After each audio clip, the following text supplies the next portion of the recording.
All right, so let's get into this UFE procedure. So I scheduled mine early morning because I wanted to have it done and over with. Went in there. They went through my wrist, and you can't even see. It used to be a little small brown mark right there. It's pretty much gone. It's like it never happened.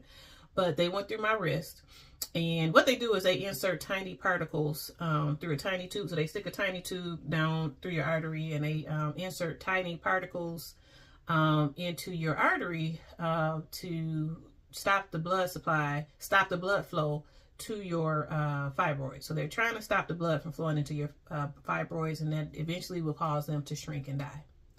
That's key, because it's the shrinking and dying that gives you, causes the pain that I would talk about in a minute. So had the procedure done. It was a success.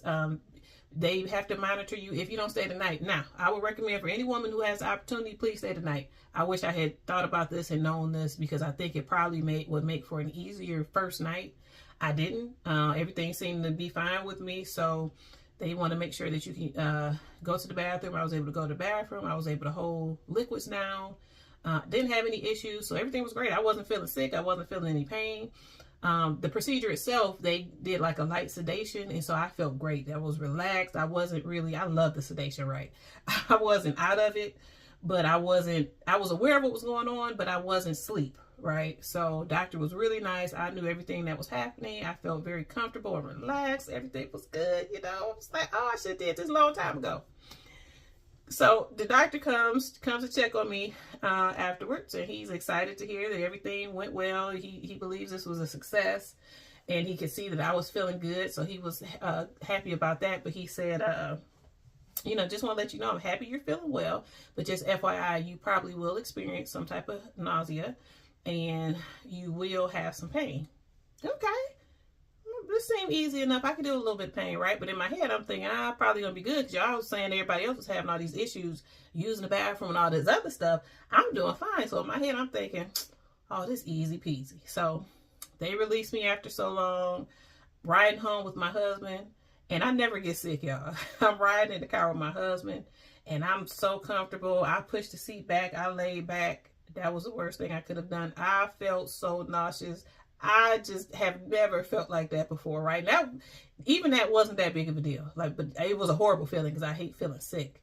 And so I'm going through, pulling stuff out my glove compartment, trying to find something to throw up in, because I wasn't prepared and I didn't want to mess up my car. I'm a mother, and my kids get car sick a lot. So I typically keep stuff in the car. Of course, I couldn't find anything that particular day. So anyway, I made it through the car ride home. Eventually it subsided, so I didn't end up throwing up in the car. Took my time going up the stairs, because my bedroom's in the stairs, and I'm feeling good. I mean, I feel like something has happened, but it doesn't feel horrible, right? So I called my family. I'm on the phone laughing and talking it up with them, talking about how I almost threw up in the car, blah, blah, blah. Look, easy recovery is what I'm thinking.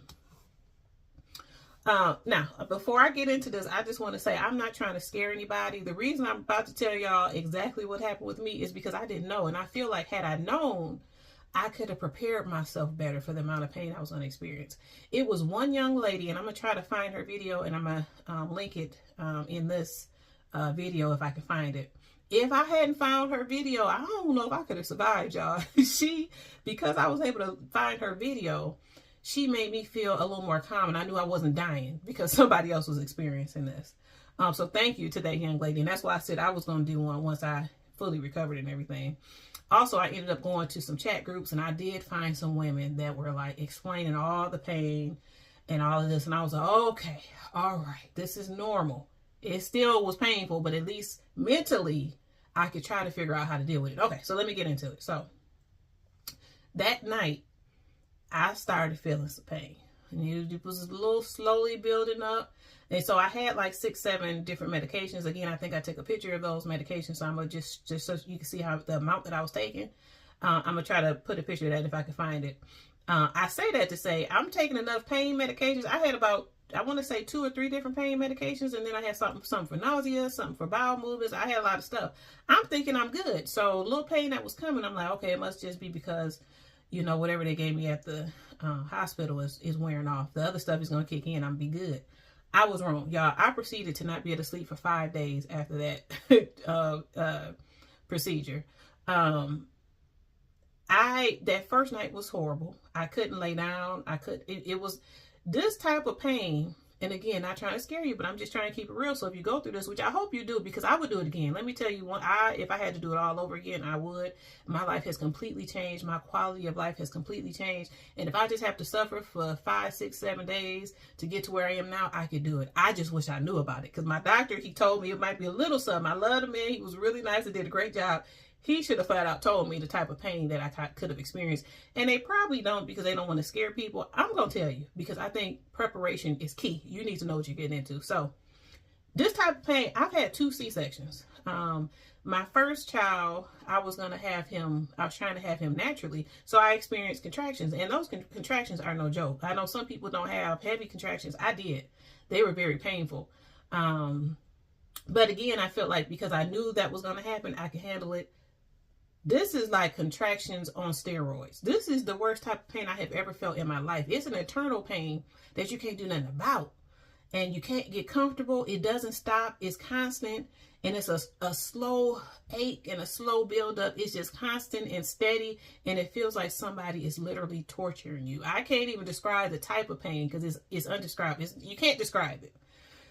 So I felt like this the first night, the next day, the day after that, for 5 straight days. It wasn't until, let me see. So I had it on the 14th. I took notes because I want to make sure I got this right.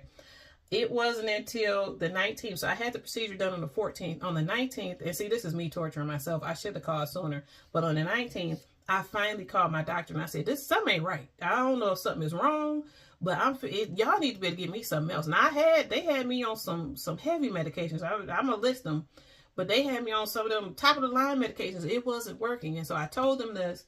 Thankfully, again, I have a great doctor. They told me some additional things to take. I doubled what they told me. I didn't care at that point. Whatever they told me, I doubled it. And I finally, for the first time, slept. And that was on the 19th. So that was, 5 days after the procedure, I finally was able to get a full night's sleep.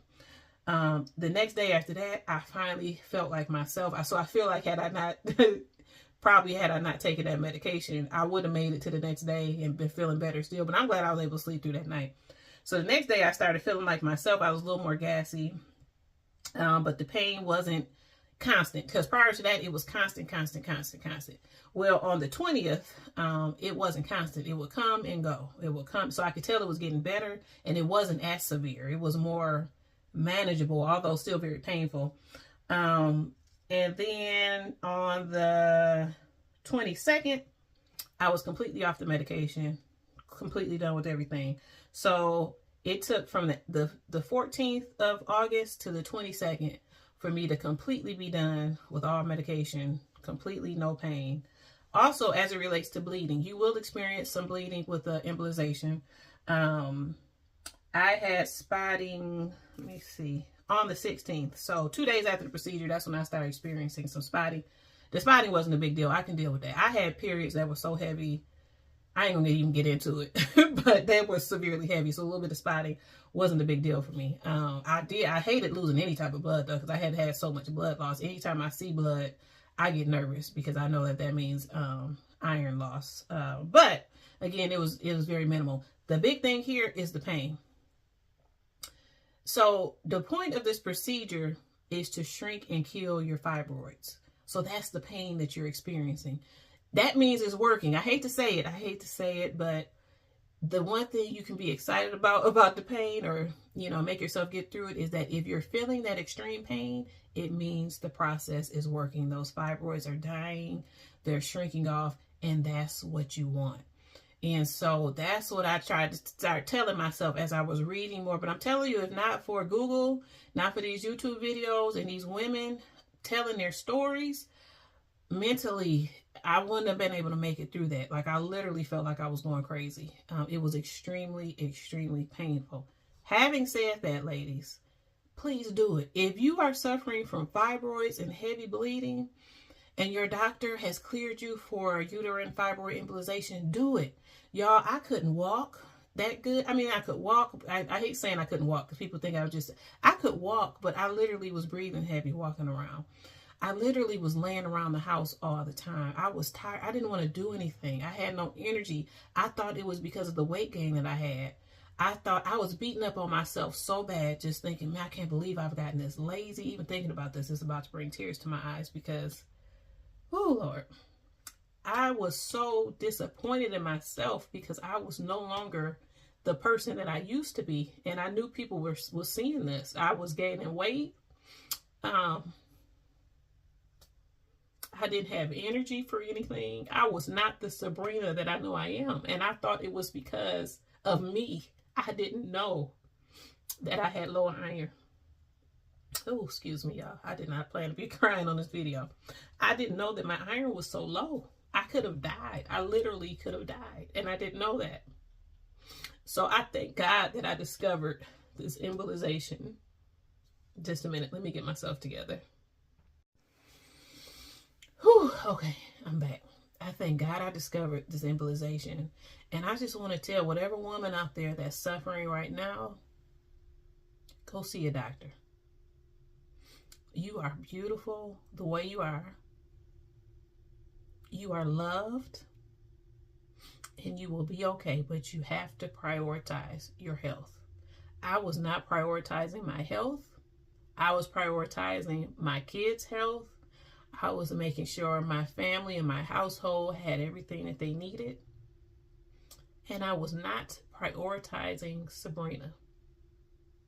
Not only was I not prioritizing Sabrina, whew, I was beating up on Sabrina.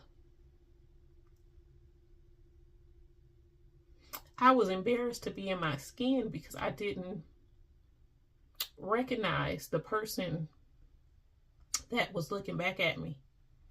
And it was because, you know, I later found out that when your iron is that low, it also triggers depression. And depression leads to other things. It leads to overeating. It leads to all these things. I'll just say, I won't even get into it. All of these things contribute to weight gain, low self-esteem, all of this because I had low iron and I didn't know and I wasn't checking. And I thank God that I was being stressed out at my job.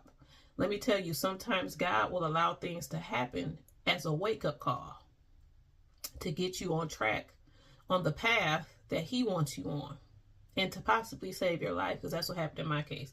So that job pushed me to go on a leave of absence, ultimately quit, thank God. Thank God that's over. But had I not done that, I would never have gone to the doctor, and I may not be here today. So I'm going to end this. I know this has been very long. Ladies, go check on yourself. Go take care of yourself. If you're a candidate for a UFE, please get it. I heard some women say, if you're trying to have children, this may not be the best option. I've heard women that have had children after this. So I don't know. Your case may be different. Just find out. Go get it. Go get checked out. Review your options with your doctor. It may be another procedure that works for you. For me, it was this. And the pain was worth it. When I tell you, hands down, if I had to do it tomorrow and knew I would be feeling like this for the rest of my life, how I'm feeling now, I would do it. Because I'm a completely different person. I'm back to being me.